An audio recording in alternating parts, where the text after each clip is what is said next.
Good morning, Chem 30s. So we're going to start Unit 3, my personal favorite, organic chemistry. So brace yourself, organic chemistry is coming. So follow along with the notes, and hopefully this will help you guys with naming or the nomenclature for organic chemistry. So we're going to start with alkanes. So chemistry, organic chemistry, basically we learn the word organic. So sometimes our mind thinks of fruits and vegetables that don't have any pesticides and stuff like that in them. Now, organic chemistry is actually called that because traditionally organic came from earth, which is, and the reason why it's called organic chemistry is because things from the earth are all carbon-based, as we're all carbon-based organisms. Everything that's alive on earth is carbon-based. So the reason why carbon is the basically building blocks of life is because it has the ability to make 4 bonds, and it makes this perfect tetrahedral when all the bonds are made. So there's exactly 109.5 degrees between each of them, and what you'll notice is that it makes this perfect triangle. So with in Chem 20 we learned about the Vespar theory, which is the repulsion of the electrons and the reason why they're oriented exactly away from each other as far as they can. So it makes this very, very, very sturdy structure.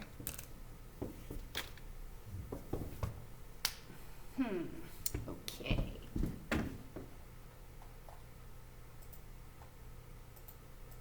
Okay.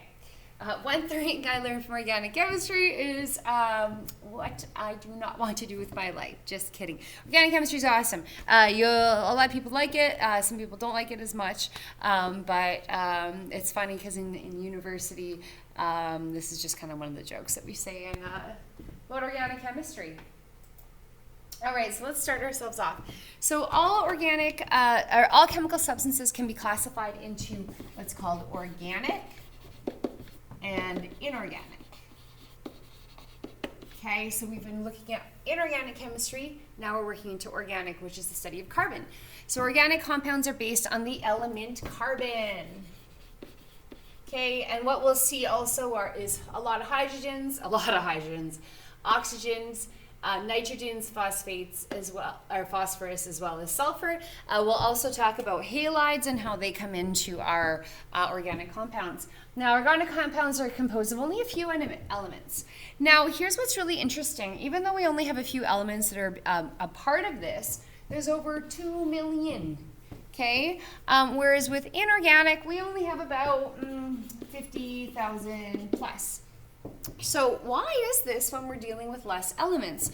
Well, the reason why is carbon atoms can form many, many, many different chains and in many different combinations. So they can form what's called polymers. Now, carbon can make up to 4 bonds, as we spoke about with this perfect, nice tetrahedral. They can make single bonds, they can make double bonds, and triple bonds. Now, in inorganic chemistry, we have the law of basically definite proportions. So NaCl is always one sodium, 1 chloride. Whereas with carbon, we can have CH4, so 1 carbon, 4 hydrogens. We can have C2H6, so 2 carbons and 6 hydrogens. And we can make many, many different combinations, and that's the reason why we have millions of these organic compounds. So they're possible for the same number of carbon atoms to have more than one arrangement, so as I was saying. So these are called isomers. So let's look at the word iso meaning same. Think about, isosceles triangle. So they can have the same formula, all right, but different, a different name and a different shape. Okay, or basically what it looks like. So yeah, we'll talk about some examples of that. So that one of them would be something like butane. So butane has 4 carbons, all right. So, it would have 10 hydrogens. Okay, so this is butane, right? So C4H10. Now, what we could do is make an isomer. So we take this carbon off and put it into the middle. And now we have this structure, which is still C4, H10, but what this is actually now is a propane chain, because it has 1, 2, 3 carbons, and it has a methyl group on the second carbon. So this would be called 2-methyl propane. Okay, so this would be an isomer of butane. All right. Now, oh, my calibration's off, of course. Okay, so all living things contain carbon compounds, building units of living matter. So kind of going back a little bit to our I guess, biology 20 unit for those of you that took that. Yeah, so we would have here, okay. So we would have our carbohydrates, our fats, and our proteins, okay? And these all have carbon-containing compounds. DNA and RNA as well, they are kind of a protein, so that's why they're not listed as a thing with there. Okay, so foods are going to be organic compounds. Of course, these are our naturally occurring foods. Anything that's synthetically made in the lab is not going to contain carbon. So some of your like sucralose and aspartame, they might, but they don't have to be carbon-based. So any of your fake foods essentially are not carbon-based. Now, in our hydrocarbons, that's going to be basically anything with our carbon and hydrogens. Okay, so we have different groupings from here. So we have something called aliphatic, which are our alkanes, our alkenes, and our alkynes. Alicyclics, which are our cyclose. And then aromatics, which have to do with a benzene ring. Okay, so alkanes have a single bond, single carbon-to-carbon bond. Alkenes have a double bond between your carbons. Alkynes have a triple bond with them. Cyclos we'll learn about, for example, this would be cyclopropane. I know it looks like a triangle, but we'll learn why that is, why it looks like this. And then benzene is our very interesting compound, which is C6H6, and that'll be a lesson in and of itself that we will learn about. Oh, I keep adding, that's why. Okay. All right, so let's talk about some naming, some rules for naming our organic compounds. When we have our hydrocarbons, again, the number of carbons is always going to have a stem name, and this stays with it. So our stem for one carbon is meth. So methane would be CH4. Then we move down to eth. So we have ethane, so that's C2H6. 3 would be prop, so this would be propane, and it's C3H8.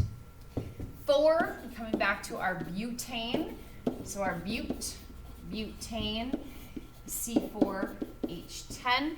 Now what you're going to start to notice is a pattern with them. So whenever you look at the number of carbons and your number of hydrogens, okay, what you're basically doing is you're multiplying it by 2 and then adding 2. So the reason why we add 2 at the end is basically that if you look at every single carbon inside of a chain, they have 2 hydrogens attached to it. Okay, now at the end, so we have our 2 hydrogens on, our carbons like the normal ones, but because they're at the end, they have an extra place for something to become attached to. So this is why it's CN H2N plus 1, 2. Okay, so we'll talk about that with our formulas coming along. So with that in mind, our right? It's very similar to our shapes. So so for pentane, so C5. So when we're looking at our formula, CnH2n plus 2, so we would have 5 times 2 is 10, plus 2 would be 12. And that's how we get our formulas. So 6 would be, as we know, hexagon, so hexane. Right, so C6H14. And we can continue on with this pattern to finish them off. So we have hept, So heptane, right, C7, H16. We have oct, like an octagon. And we have C8, H18, non, so nonane, C9, H20. And then we go to dec to get our decane, C10, H22. So you start to see the pattern. Notice that alkanes all end with an ane at the end of them. So really, really nice and useful for that. Okay. Branches. So our branches is when we create these funky little pieces that come off of our chain.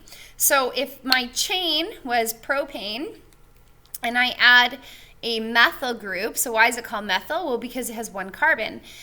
This would now be called a branch in my chain, okay? So it kind of looks like a tree with a branch. Here would be my trunk, here's my branch coming off. So very, very similar in terms of naming. So one carbon would be a methyl, two would be ethyl, right? Because two carbons has the prefix of eth. Three would be propyl. And four would be butyl, right? And then so on and so forth, pentyl, hexyl, heptyl, octyl, nonyl, and decyl. We probably won't deal with anything beyond these, and you'll start to see why. Basically because normally when you have a chain that long, that's actually a branch that long, that's actually normally the chain, not the branch. And I'll talk about that in a little bit. So when you have multiple branches, basically you use the prefixes to say you have more than one of them. So two would be di, three would be tri, okay? When we move on, we don't really get past dis and tris, but the odd time we do. So four would be tetra, and five would be penta, okay? So a little bit of a different prefix for some of them, but very, very similar to things you've seen before. So there's four types of formulas that we can use for organic compounds. Number one is the molecular formula. So this basically just says how many carbons, how many hydrogens, or any other elements that may occur in it. Now, the condensed structural formula is going to be when you see the chain, but all the hydrogens are it's all just like one line in a formula. So for example, it would be CH3, CH2, CH2, CH2, 1, 2, 3, 4, and then my fifth. So this would be for pentane. So if we're taking a look at it, okay, we would have pentane, which would look like this. So 1, 2, 3, 4, 5. Now, the structural formula is actually going to show all of these hydrogens coming out as sticks because it's really important to see the shape. Now, in Chem 20, we actually looked at the tetrahedral, which is what this shape is in. And notice how we have, the bent shapes. It's a tetrahedral, but it looks like this kind of shape. When we do the structural formula in Chem 30, you do not have to have the correct configuration in terms of that. You can just draw it like a block. So what that would look like, so I always fill in my carbons first. 1, 2, 3, 4, 5. And then after, I put in my hydrogens. So you may see that sometimes the notes, we get a little lazy and we just do sticks for our hydrogens to know that they're there. And that's okay as long as you're not, as long as you know where to put them. Now, the real lazy one is just what's called a carbon skeleton, and you literally just show your carbons. You do show, I guess you would show your oxygens and halides if you have them in them, but in terms of your hydrocarbons only, the hydrogens are not important anymore. So basically we just show the backbone shape. So what this would look like is basically this. So 1, 2, 3, 4, 5 carbons, and it's assumed that you would know exactly where all your hydrogens would be if you had to actually count them. So I would have 1, 2, 3 here, 2 here, so that'd be 3, 4, 5, 6, 7, 8, 9, 10, 11, 12. There you go. That's my formula. Okay? Okay, so let's continue on with this. So the general formula, as we learned for alkanes, is CnH2n plus 2, because each little carbon in the chain has 2 hydrogens connected onto it, and we add the 2 because we have 1 on this end and 1 on this end. Now, all carbon-to-carbon bonds are single bonds for an alkane, okay? Single bonds for that, all right? So this means that the maximum number of hydrogens are attached. So this is why we call it saturated. So you may have seen this or heard of this in terms of like saturated fats and unsaturated fats. When we learn about alkenes and alkynes, we'll learn about unsaturated hydrocarbons and why those are actually our oils and other kind of fats that are in that boat. So for example, butter would be a saturated fat.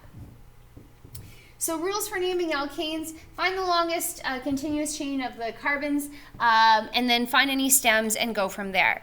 Okay, so if we had this guy, so CH3, CH2, CH2, CH3, I have 1, 2, 3, 4 carbons, so this would simply be butane. Now, if I had something that looks like this, so CH3, CH2, and then CH2, CH2, CH3. Really, all this is the drawing. Oh, that's only 5. Let's go back. So really, this is actually hexane. 1, 2, 3, 4, 5, 6. All that this drawing did is it took hexane and it just kind of flipped it and made it look like that. It's the same as this. So sometimes the drawings are actually just going to make you think a little bit. So what you have to do is always find the longest continuous chain, and that's what you're going to call your alkane. So this would still just be hexane. They just kind of moved it around on you. So that's still hexane. Okay? All right. Now, when we find branches, what you have to do is start with the longest possible single carbon chain and then add on your little branches from there. So let's take a look at our first one. So we have CH3, CH, CH2, CH2, CH3. I'm trying to use the examples that you guys have in your notes so that you can follow along. And then we have CH3. Now, why do I only have 1 hydrogen here? Well, I already have 1, 2, 3 bonds, so I only have room for 1 more bond, so that's why there's only 1 hydrogen there. Okay, so the longest carbon chain. Now, we know it's going to be here, okay? Now, where I start numbering is going to be important. So I have to find the lowest number possible for my branch in order to start numbering. And because my branch is right here, I'm going to start numbering on this side. So I have 1, 2, 3, 4, 5. So the chain for this is a pent, and it's all single bonds, so ane. And then I look at my branch, which is a 1 carbon branch, which is methyl, and it's found on the 2nd carbon. So I'm going to call this 2-methyl pentane. Okay? Now let's do another one. So let's go down here. So I have CH3, CH2,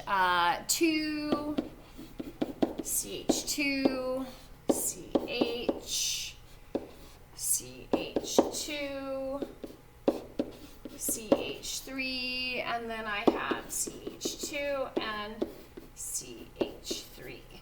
Okay.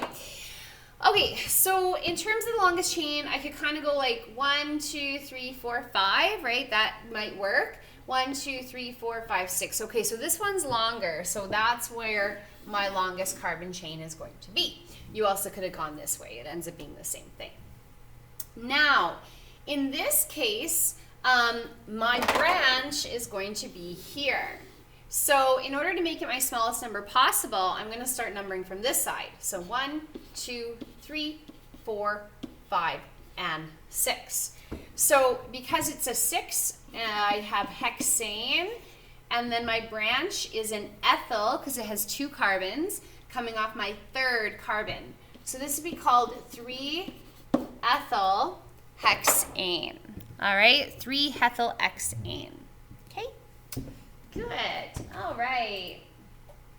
Now, if we have more than one branch, depending on if they're the same or not, that's where we're going to start numbering. And remember, we always want to have the lowest number required. So let's take a look at this one. So we have, okay, 1, 2, I'll fill my hydrogens after. 1, 2, 3, 4, 5, 6, 7. It's always easier to fill in your hydrogens after.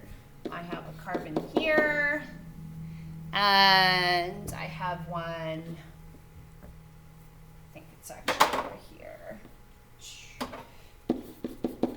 Okay, one up here. All right, now I fill in my hydrogens. So I only can have one here, 1, 2, 3, so one here. Okay, 2 there, 2 there, only one here. And we're good to go. Now the longest chain is going to be here. All right, 1, 2, 3, 4, 5, 6, 7. Now I have, this would be on the second carbon if I started here. This would be on the second carbon if I started here. Now if I went this way, this would be 2, 2, 5, and 6. But if I start this way, I have 2, 3, and 6. So it's actually just lower to start on this end because all my numbers in total are going to be the lowest. So I have 1, 2, 3, 4, 5, 6, 7. So I'm going to start with heptane. All right. And then I have 1, 2, 3 branches. So on the 2, so in the second, the third, and the 6th, I have so 3 methyls. So yeah, it's a little confusing why you already list the numbers and say tri, but that's just the way that they decided to name it in the IUPAC nomenclature for that. Okay, all right, awesome. Yeah, there's more examples that you have. I'm just going to try to speed things up a little bit. So go through the next example if you're following along with the notes that I included, which is for 3,3-diethylhexane. All right. Now, if you have more than one type of branch, the way you list it, name it, is by putting things in alphabetical order. Now, the dis and tris have nothing to do with that. So, for example, ethyl alphabetically comes before methyl. So if you have an ethyl group or an ethyl branch and a methyl branch, you're going to put the ethyl first. So let's take a look at that. So we have 1, 2, 3, 4, and 5 in our parent chain.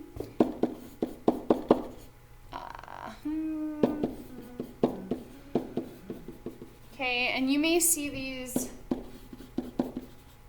Okay, sometimes the groups look like this, sometimes they're condensed, so this could also be written as C2H5, depends on the format.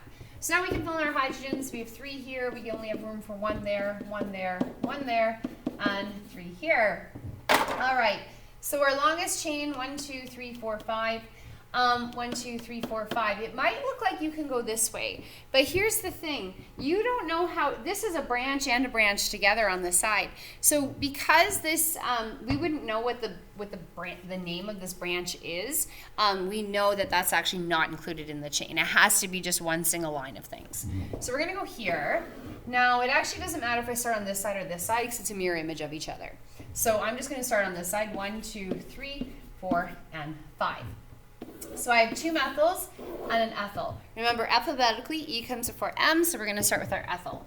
So we have 3 ethyl, okay, 2, 4, di, don't forget the di for 2, methyl, and then pentane because it's a 5-carbon chain. So basically what this name means is that, there we go. So basically, on the 3rd carbon, there's a 2-carbon chain. On the 2nd and 4th carbon, there are methyl branches on a 5-carbon chain with only single bonds. So that's what that name means. Okay, so yeah, let's continue on with isomers. Obviously, right now you should probably take a break and look at your notes, try some practice questions before you do the isomers. This is a long lesson. It is the introductory one. Okay, so let's look at some isomers.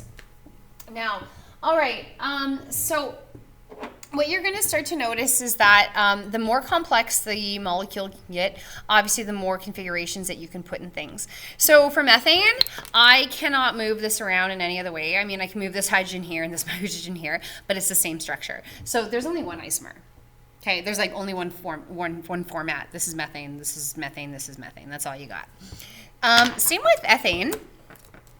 Okay, I can't really do anything with it to move it around. This is ethane, this is ethane, this is ethane. That's all I can do. I could take this off and reconnect it here, and guess what? I have the same structure, okay? So the same goes for propane. When you have propane, you cannot manipulate it in any other way to get something else because it's just still going to give you this 3-carbon chain just like that. So when we get into butane, that's the first time we can actually have an isomer. So the structure for butane is C4H10, so we could have it look like this, right? And then when we move on, the first isomer that we can make with this is we can take one of the carbons off, and I can put it here to make my 2-methylpropane.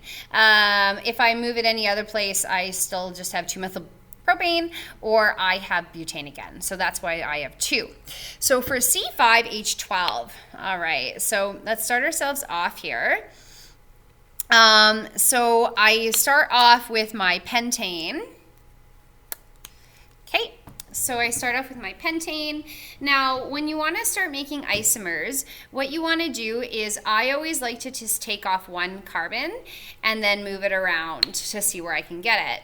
So right here, I get, I'll just flip it so that it's facing you guys. I get, okay, 2-methylbutane. So then you might think, okay, I'm going to take this off and I'm going to move it over here. Okay, so it looks like it's a 3, but really, remember, lowest number, it's actually just the same again. So this is really just still 2-methylpropane, okay?